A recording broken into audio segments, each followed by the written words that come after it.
산자야는 드리타라스트라에게 이렇게 보고했습니다. 아비만유가 첫 번째 진영을 뚫었습니다. 드로나차리아가 두 번째 진영을 뚫을 수 있을지 걱정하며 기다리고 있습니다. 드리타라스트라는 아들 두료다나의 승리를 간절히 바라는 마음으로 물었습니다.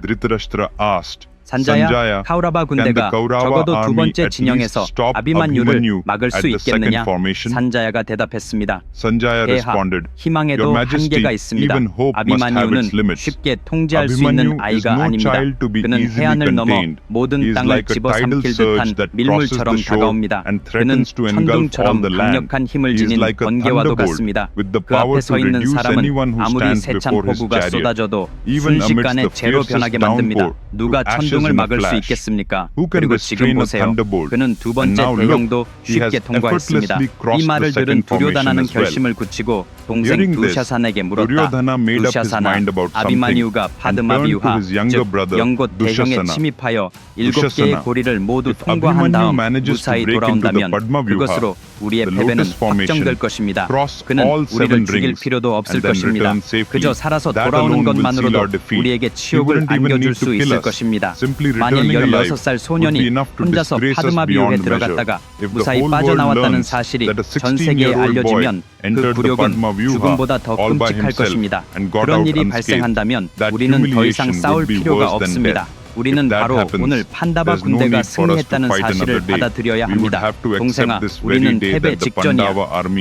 두샤사나는 형의 고통을 참지 못하고 이렇게 선언했습니다. 형, 아르주나가 유디시트에게 모든 것이든 내가 형의 모든 것이야. 내가 형을 절대 패배하게 두지 않을 거야. 지금 가서 그를 끝장내겠어. 그가 세 번째 고리를 넘기도 전에 그 녀석의 몸을 갈갈이 찢어서 파드마비우하 사방에 흩뿌려 버리겠어. 지금 내 동생이 무엇을 할 수 있는지 지켜보라. 그는 이 말을 남기고 활을 들고 달려갔습니다. 아비마니우는 세 번째 고리에 있는 병사들을 향해 자신의 뛰어난 용맹함을 과시하며 전진하고 있었는데 두샤사나가 화가 나서 전차에 올라타 그의 앞길을 가로막았습니다. 아비마니우는 두샤사나를 보는 순간 자신이 저지른 모든 흉악한 행위, 특히 왕궁에서 아비마니우의 어머니 드라우파디를 잔인하게 모욕했던 일이 떠올랐다. 아비마니우는 즉시 이렇게 생각했다. 드디어 잡혔구나. 두샤사나.